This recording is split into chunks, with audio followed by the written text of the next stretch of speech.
নমস্কার। আজকের আলোচনার বিষয়বস্তু হচ্ছে ইললিগ্যাল অ্যাফেয়ার্স, বাংলায় যেটাকে অবৈধ সম্পর্ক বলা হয়। দেখুন, এটা আমি প্রথমেই বলে নিই যে এটি একটি সম্পূর্ণ জ্যোতিষশাস্ত্র শিক্ষামূলক ভিডিও। যেহেতু এটি এডুকেশনাল চ্যানেল, কাউকে মনে আঘাত দেওয়া এই ভিডিওর উদ্দেশ্য নয়। আপনারা ভিডিওটিকে অন্যভাবে নেবেন না। এই যে আলোচনা করছি অবৈধ সম্পর্ক, এই অবৈধ সম্পর্ক কিভাবে আমরা বিচার করব সেটি আজকে আলোচ্য বিষয়। দেখুন, প্রথমেই আমাদেরকে ভেবে নিতে হবে যে কিভাবে বিচার আমরা করব। তাই আমি লিখেছি যে বিচার কিভাবে করবেন, বিচার কিভাবে করা সম্ভব। এই বিচার করতে গেলে আমাদেরকে কি কি জানতে হবে, কোন কোন বিষয়ের উপরে ভিত্তি করে আমাদের এই বিচার করাটা সম্ভব। এর জন্য আমাদের জানতে হবে কোন কোন গ্রহ রেসপন্সিবল অর্থাৎ দায়ী, এর পাশাপাশি কোন কোন ভাব রেসপন্সিবল সেটাও আমাদেরকে জানতে হবে। তাহলে গ্রহ এবং ভাব এটা কিন্তু আমাদেরকে জানতে হবে। তাহলে গ্রহ সম্বন্ধে সম্যক ধারণা থাকতে হবে এবং ভাব সম্পর্কে আমাদেরকে পরিষ্কার ধারণা থাকতে হবে। এর পাশাপাশি কিভাবে বিচার সম্পন্ন করতে হবে এই ধারণাটাও কিন্তু আমাদেরকে জানতে হবে। তাই সবটাই নিয়েই আজকের এই ভিডিও। দেখুন, প্রথমে যে গ্রহগুলো দায়ী সেই গ্রহগুলো হচ্ছে দেখুন, শুক্র, মঙ্গল এবং রাহু। তাহলে এই ঘটনাটি ঘটাতে অর্থাৎ অবৈধ সম্পর্ক ঘটাতে এই তিনটি গ্রহের ভূমিকা কিন্তু যথেষ্ট রয়েছে: ভেনাস, মার্স অ্যান্ড রাহু। কেন এরা রেসপন্সিবল, এর পেছনে কি যুক্তি আছে, এবার এটা আমরা একটু জেনে নিই। দেখুন, প্রথমেই এখানে আমি যা বলার চেষ্টা করেছি, একটি গ্রহের অনেকগুলো কারকতা থাকে, তার মধ্যে কোন কোনগুলো এই বিষয়ের সঙ্গে রিলেটেড এটা কিন্তু আমাদেরকে জানতে হবে। তাহলে শুক্র হচ্ছে দৈত্যদের গুরু, এটা আমরা জানি। অস্ত্র শিক্ষায় তিনি পারদর্শী ছিলেন। মূলত তিনি অস্ত্র শিক্ষা তার শিষ্যদের দিতেন। এটা মাইথোলজির একটা পার্ট, এটা জানা দরকার। সৌন্দর্যের প্রতীক, স্কিনে যে লাবণ্য বা গ্ল্যামার থাকে তার প্রতীক, কামনা বাসনার প্রতীক, ভোগ বিলাসের প্রতীক। হাতে কলমে আমরা যে সমস্ত কাজ করি তাতে সবাই পটুত্ব অর্জন করতে পারে না। তো এই হাতে কলমে কাজ করবার যে নলেজ সেটা অর্জন করতে এবং তার মধ্যে নিপুণতা আনতে যে শক্তি লাগে সেটা কিন্তু এই ভেনাস আমাদেরকে দিয়ে থাকে। সূক্ষ্মতা, কবিত্ব, লোভ, মোহ, পটুতা, মাধুর্য, সাজসজ্জা, নাটক, যৌনতা, সঙ্গীত, কামুকতা, বিপরীত লিঙ্গের প্রতি আকর্ষণ, রসায়ন অর্থাৎ কেমিস্ট্রি।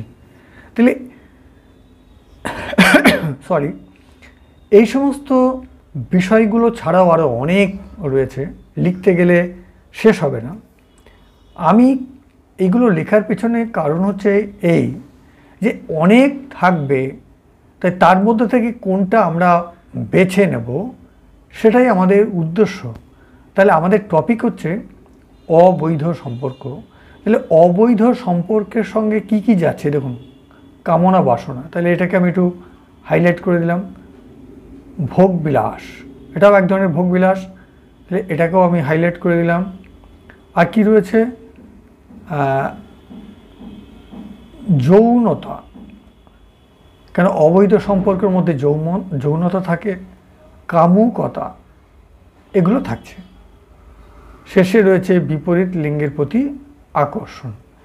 তাহলে একটা গ্রহের অনেক রকমের কারকতা থাকবে। অনেকেই তো খুঁজেই পান না যে এত কারকতার মধ্যে কোন কারকতাটা কোন বিচারের জন্য রিলেটেড। যার জন্য আমি এখানে বুঝিয়ে দেওয়ার চেষ্টা করলাম যে অনেক কারকতা থাকবে, তার মধ্যে যেগুলো সাবজেক্টের সঙ্গে রিলেটেড সেগুলোকে কিন্তু আমাদের বেছে নিতে হবে। তাহলে শুক্র গ্রহ থেকে এই ধরনের রিলেটেড যেহেতু বৈশিষ্ট্য রয়েছে, তাই আমরা শুক্র গ্রহকে বেছে নিয়েছি। তাহলে এই গ্রহটি হচ্ছে এই ধরনের অ্যাক্টিভিটিসের জন্য রেসপন্সিবল। তাহলে এরপর আমরা চলে যাই মঙ্গল। মঙ্গলটাকে কেন নেব? পুরুষ গ্রহ, এর মধ্যে পৌরসত্ব আছে, বীরত্ব আছে, বিক্রম আছে, পরাক্রমশালিতা রয়েছে, সাহস রয়েছে, তেজ রয়েছে, হঠকারিতা রয়েছে। তাহলে এই ধরনের কাজ কিন্তু সাধারণ মানুষ করে না। এটা এক ধরনের হঠকারী একটা সিদ্ধান্ত। তাই হঠকারিতাটা আমরা নেব। উগ্রতা না থাকলে এই ধরনের কাজ করা যায় না, তাই তাদের উগ্রতার বৈশিষ্ট্যটা আমরা নেব। ঔদ্ধত্য মানে সবাইকে ডোমিনেট করবার মানসিকতা থাকবে, এটা নেব। এই ধরনের কাজ, অবৈধ সম্পর্কে লিপ্ত হওয়া, এটা একটা বিবাদমূলক কাজ, তাই বিবাদটাকে আমরা নেব। তাহলে মঙ্গল গ্রহকে আমরা কেন বেছে নিলাম? এর পেছনে কিন্তু এই কারণগুলো রয়েছে: হঠকারিতা, উগ্রতা, ঔদ্ধত্য, বিবাদ, একগুঁয়েমি। তাহলে এই জন্য আমরা মঙ্গল গ্রহকেও নিয়েছি যে এরাও রেসপন্সিবল। এরপরে দেখি আমরা রাহুকে। দেখুন, রাহুর অনেক কার্যকারিতা রয়েছে, তার মধ্যে যেগুলো এই ঘটনার সঙ্গে ম্যাচ করছে আমি সেই ঘটনাগুলোকে এখানে তুলে ধরার চেষ্টা করলাম। যেমন হচ্ছে বেশ্যাবৃত্তি, দ্বিতীয় হচ্ছে স্বার্থপরতা, যারা অনেকে খুন জখম করে ফেলতে পারে এই ধরনের অবৈধ সম্পর্ক থেকে, খুন, ধর্ষণ, অদম্য যৌনতা, এটা আসছে স্বাভাবিক মানুষের থেকে, তাদের একটু এই ধরনের মধ্যে একটু এক্সেপশন কিছু থাকে, ব্যতিক্রমী থাকে। তো এই ব্যাপারটাও আমাদেরকে এই সিলেক্টের মধ্যে নিয়ে আসতে হবে। কামনা বাসনা, এটাও আমাদেরকে এখানে নিয়ে আসতে হবে। তাহলে এই যে গুণগুলো রয়েছে, মদ্যপান, বাইজি বাড়ি, ঝামেলা, তাহলে এই যে তিনটি গ্রহের কথা বলা হলো, এই গ্রহগুলোর গুণগুলো দেখলেই আমরা বুঝতে পারবো যে এই গ্রহগুলো কিন্তু এই ধরনের ঘটনা ঘটাতে সাহায্য করে।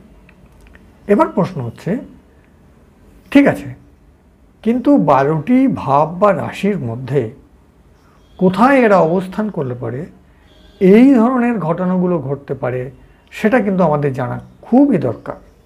তার জন্য আমরা পরের পেজে চলে যাচ্ছি। ধরুন এটা একটা কাল্পনিক জন্মছক, সেখানে আমি 3টি স্টার দিয়ে রেখেছি।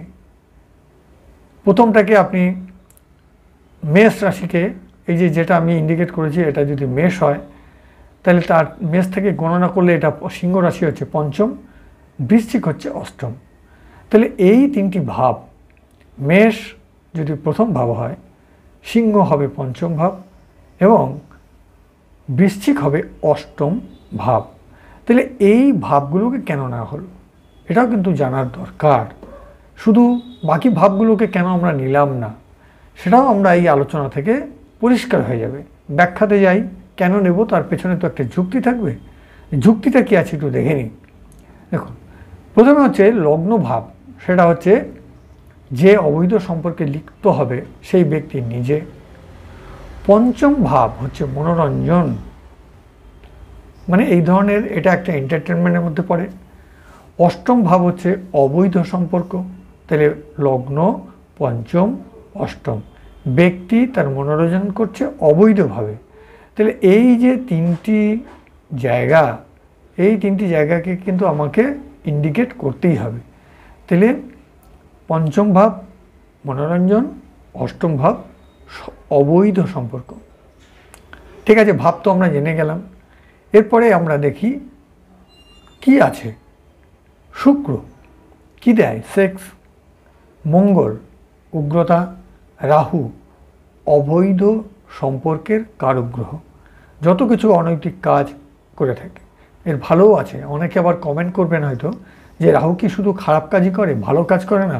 অবশ্যই করে, কিন্তু আজকের প্রসঙ্গ যেহেতু এটা, তাই তার এই রিলেটেড কারকতা বা এই রিলেটেড কি কি গুণাবলী তার মধ্যে রয়েছে, বৈশিষ্ট্য রয়েছে, সেটাই কিন্তু আলোচনায় প্রাধান্য পাবে, অন্য বিষয়গুলো কিন্তু প্রাধান্য পাবে না। তো এই হচ্ছে ব্যাপার, কেন 3টি গ্রহকে বাছা হলো, কেন 3টি ভাবকে নেওয়া হলো, তার কারণ হচ্ছে এইটা। এবার এই যে 3টি ভাব, লগ্ন, পঞ্চম এবং অষ্টম, তাহলে এই 3টি ভাবের মধ্যে যদি সম্পর্ক থাকে, বা এই 3টি ভাবের অধিপতিরা যদি একসঙ্গে হয়, তাদের সঙ্গে যদি এই গ্রহগুলোর রিলেশন তৈরি হয়, তাহলেও হতে পারে বিভিন্নভাবে। মোট কথা হচ্ছে সম্পর্কটা তৈরি করতে হবে নানাভাবে। সেটা যত জোরালো সম্পর্ক হবে তত কিন্তু তার পার্সেন্টেজ বেশি থাকবে, এটা হচ্ছে মূল কথা।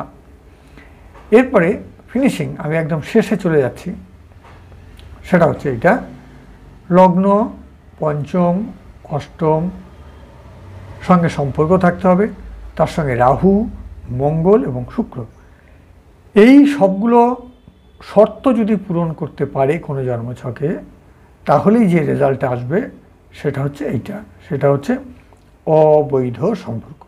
তাহলে অবৈধ সম্পর্ক বিচার করতে গেলে, কাউকে বলতে গেলে যে আপনার অবৈধ সম্পর্ক হতে পারে, তাহলে কিন্তু এতগুলো অ্যাঙ্গেল বিচার করে আপনাকে বলতে হবে। তাহলে এই ছিল আজকের আলোচনা। আশা করি কেমন লাগলো একটু লাইক শেয়ার করবেন।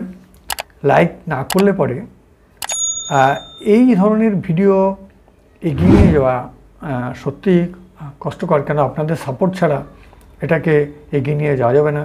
তাই আপনাদের কাছে অনুরোধ করব, অবশ্যই সবাই একটু লাইক করবেন। তাহলে আজকে এখানে শেষ করছি। নমস্কার, ধন্যবাদ, সবাই ভালো থাকুন।